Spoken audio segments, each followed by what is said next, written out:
ओम शांति। आज 28/7/2023 के ईश्वरीय महावाक्य है। आज के साकार मुरली के सार में मीठे बाबा ने कहा, मीठे बच्चे, पावन बनने के लिए अपने स्वधर्म में रहो और अशरीरी बन एक बाप को याद करो। प्रश्न है, किस विधि से नए स्टूडेंट्स पर ज्ञान का रंग लग सकता है? बाबा ने उत्तर में कहा, उन्हें पहले 7 रोज की भट्टी में बैठाओ। कायदा है, जब कोई भी आता है तो उनसे फॉर्म भराओ। पहले 7 रोज भट्टी में पड़े, तब पूरा रंग लगे। तुम भ्रमरियां ज्ञान की भूं भूं कर आप समान बनाती हो। बाबा कहते हैं, तुम जानती हो अभी देवता धर्म की सैंपलिंग लग रही है। जो इस घराने की आत्माएं होंगी वह महारोगी से निरोगी बनने के पुरुषार्थ में लग जाएंगी। गीत है, महफिल में जल उठी क्षमा। ओम शांति। बच्चों को ओम शांति का अर्थ तो समझाया हुआ है। ओम अर्थात अहम। अहम कौन?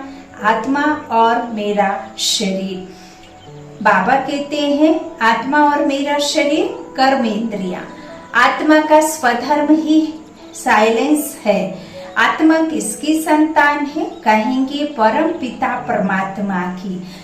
वह भी साइलेंस है। आत्माएं साइलेंस वर्ल्ड शांति धाम में रहती हैं, फिर पाठ बजाने टॉकी वर्ल्ड में आती हैं।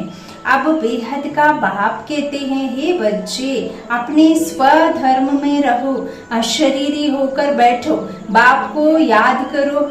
उस बाप को क्षमा भी कहते हैं। अब यह है महफिल पतित मनुष्यों की। इस समय यह पतित दुनिया है, मनुष्य मात्र पतित हैं। समझाया गया है, सतयुग में भारत पावन था। गृहस्थ धर्म कहा जाता है, जिसको सुख धाम कहते हैं। भारत पावन था, अभी पतित है, दुख धाम है। यह चक्र फिरता रहता है। अभी यह है कल्याणकारी संगम युग, जबकि पतित मनुष्य सृष्टि पर बाप को आना पड़ता है। पतित मनुष्य की सृष्टि को पावन बनाने, पुरानी दुनिया से नई दुनिया बाप रचता ही बनाते हैं, जिसको परम पिता परमात्मा कहा जाता है। सब भक्तों का भगवान एक है, निराकार। तो बाप कहते हैं, मुझे भी पतित दुनिया पतित शरीर में आना पड़ता है। परम धाम से एक ही बार आता हूँ, भारत को पावन देवी राज्य बनाने। इस वर्ल्ड की हिस्ट्री ज्योग्राफी को कोई नहीं जानते, क्योंकि सब नास्तिक हैं। एक भी आस्तिक मनुष्य नहीं। बाप को ना जानने के कारण निधन के बन पड़े हैं, आपस में लड़ते झगड़ते रहते हैं। घर घर में कितनी अशांति है। सतयुग आदि में वन ऑलमाइटी अथॉरिटी देवी देवता राज्य था, सुख धाम था, फिर दुख धाम कैसे बना यह कोई नहीं जानते। ज्ञान है ब्रह्मा का दिन, भक्ति है ब्रह्मा की रात। सन्यासी लोग कहते हैं ज्ञान, भक्ति और वैराग्य। बाबा कहते हैं, अब वह तो घर बार छोड़ जंगलों में चले जाते हैं, वैराग्य आ जाता है। वह है रजोगुणी संन्यास, यह है सतो प्रधान संन्यास। इस पाप आत्माओं की दुनिया में एक भी पुण्य आत्मा नहीं। तो यह खेल सारा भारत पर बना है, भारत पर है। भारत सोने की चिड़िया था। भारत में सोना और हीरे बहुत अथाह थे। सोने के महल बनते थे और हीरे जवाहरों की जड़त होती थी।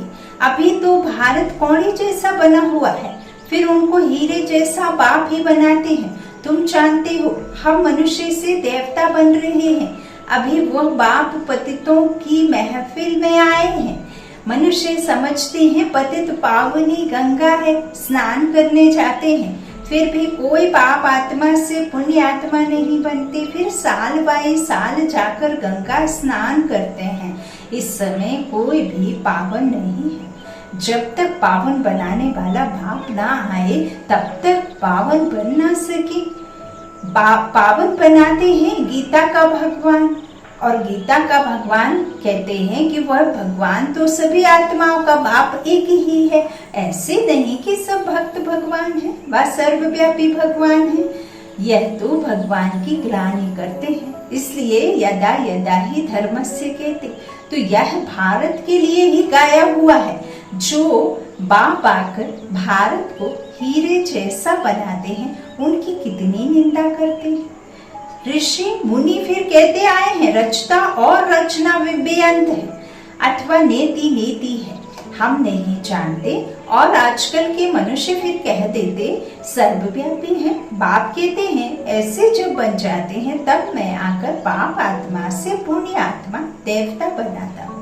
सबका सदगति दाता है ही एक, वही आकर पतितों से पावन बनाए लायक बनाते हैं, बच्चों को वर्षा देते हैं।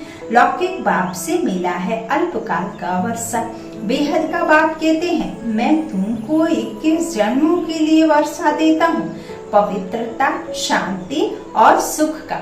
जो लौकिक बाप दे न सके, वह बाप भी है, शिक्षक भी है, ज्ञान का सागर भी है। बाप की महिमा बड़ी ऊंच है। मनुष्य सृष्टि का बीज रूप भी है। यह मनुष्य सृष्टि का वैरायटी धर्मों का झाड़ है। आदि सनातन देवी देवता धर्म है सतयुग का, उनमें फिर और धर्म मर्ज होते हैं। अभी तुम ब्राह्मण धर्म के बनते हो, इनसे पहले शूद्र धर्म के थे। अभी ब्राह्मण से फिर 100 देवता, फिर 100 क्षत्रिय बनेंगे। यह 84 का चक्र लगाना पड़ता है। सतयुग में भी पहले पहले तुम आएंगे। गाया भी जाता है आत्मा परमात्मा अलग रहे बहुकाल। गीत में भी सुना, चारों तरफ लगाए फेरे फिर भी हरदम दूर रहे, अर्थात बाप से मिल ना सके। अभी है रावण राज्य, राम राज्य है डीटी राज्य। मनुष्य तो समझते हैं स्वर्ग नर्क यहाँ ही है, परंतु ऐसे हो नहीं सकता। मनुष्य मरता है तो कहते हैं स्वर्गवासी हुआ तो जरूर नर्क में था, तो जरूर पुनर्जन्म नर्क में ही लेना पड़े। मनुष्यों की तो अनेक मतें हैं, एक ना मिले दूसरे से। अनेक प्रकार की द्वैत मतें हैं। अलग अलग मत रहेगा तो वो हमारा अच्छा है, वो कहेगा हमारा अच्छा है, वो कहेगा हमारा धर्म अच्छा, वो कहेगा हमारे रूल रेगुलेशन रीति रिवाज बहुत अच्छे हैं, सबसे अच्छे हम हैं, सबसे ऊंच हम हैं। तो बाबा कहते हैं यही तो द्वैत का कारण, अनेकानेक मत है।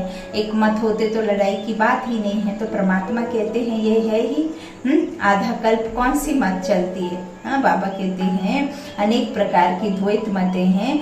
आधा कल्प भारत में होती है दैवी मत, अब है आसुरी मत। भारतवासी जिस भगवान को याद करते हैं उस पारलौकिक बाप को तो जानना चाहिए ना। अभी भारत कौड़ी मिसल है, उनको हीरे जैसा बनाना है।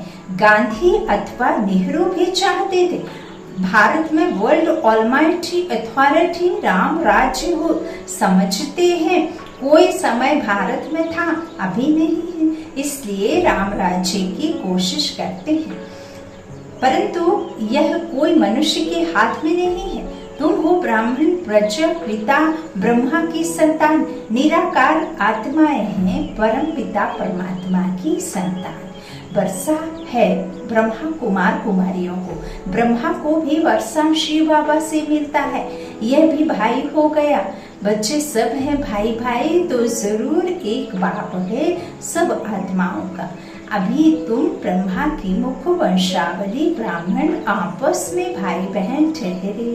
तुमको वर्षा मिलता है दादी से, दादी के वर्षे पर सभी आत्माओं का हक है, चाहे स्त्री चाहे पुरुष हो। चाहे स्त्री के चोले में हो चाहे पुरुष के चेले में हो, लौकिक दादी का वर्षा सिर्फ बच्चों को मिलता है। यह तो बेहद का बाप है ना। भारतवासियों को सतयुग त्रेता में बेहद के बाप से 21 पीढ़ी का बहुत सुख मिला हुआ है। तुम 84 के चक्र में, बाबा कहते तुम 84 के चक्र को अभी समझ गए हो। बाप कहते हैं मैं गाइड बनकर आया हूँ तुम सबको ले जाने। तुम ही पहले पहले आए थे, अभी लास्ट में भी तुम हो। फिर पहले पहले तुम ही मनुष्य से देवता बनने वाले हो। देवी देवता धर्म वाले ही 84 जन्म लेते हैं, फिर नंबरवार सबके कम जन्म होते जाते हैं। और धर्म वालों के जरूर कम होंगे। अभी वह आदि सनातन देवी देवता धर्म नहीं है, फिर से स्थापन हो रहा है। तुम जानते हो इब्राहिम फिर कब आएगा, क्राइस्ट कितने समय बाद आएगा। ये वर्ल्ड की हिस्ट्री ज्योग्राफी मनुष्य ही तो जानेंगे ना। बाप समझाते हैं, जब सभी बाप आत्मा बन जाते हैं तब मैं आकर पुण्य आत्मा बनाता हूँ। जो कल्प पहले बने थे उनका सैंपलिंग लगा रहा हूँ। सतयुग में था ही एक धर्म, अभी तो कलयुग में अनेक धर्म हैं। पतित आत्माओं की महफिल है। बाप आते हैं सबको पावन बनाने, सदगति देने वाला एक ही है, वही एक है। माया रावण दुर्गति करती है, इसलिए देवताओं के आगे जाकर गाते हैं, मैं निर्गुण हारे में कोई गुण नहीं। बाप आकर पतित से पावन बनाए देवी गुणों वाला बनाते हैं। अभी तुम देवी गुण धारण करते जाते हो, फिर भारत में देवी राज्य बन जाएगा। अभी यह दुनिया बदल रही है। तुम हो बेहद के सन्यासी, उन्हों का है हद का वैराग्य, यह है बेहद का वैराग्य।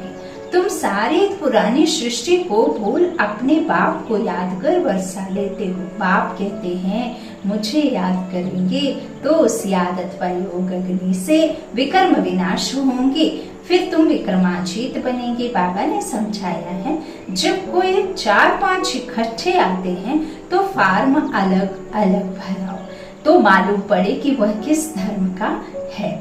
अनेक धर्म अनेक मत है ना। देवी देवता धर्म वालों को ही तीर लगेगा।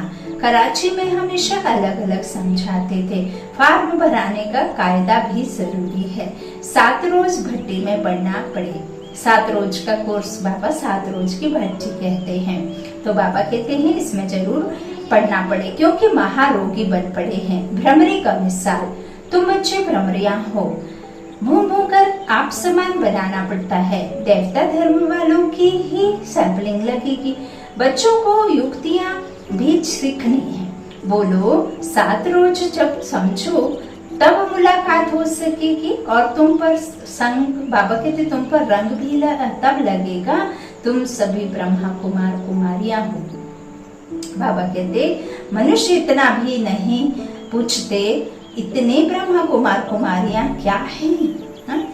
ब्रह्मा कुमार कुमारियां बाबा कहते कोई पूछता नहीं कि क्या है, कौन है। अरे प्रजापिता ब्रह्मा की संतान तो जरूर ब्रह्मा कुमार कुमारियां कहेंगे ना।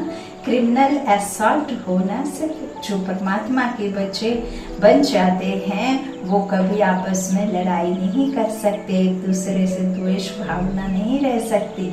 यह है राजयोग, गॉड फादरली यूनिवर्सिटी। भगवान वाच, मैं तुमको राजाओं का राजा बनाता हूँ। अच्छा मीठे मीठे सिक्की लाठी बच्चों प्रति माता पिता बाप दादा का याद प्यार और गुड मॉर्निंग। रूहानी बाप की रूहानी बच्चों को नमस्ते। हम रूहानी बच्चों के रूहानी माता पिता बाप दादा को याद प्यार और गुड मॉर्निंग। शुक्रिया बाबा, शुक्रिया।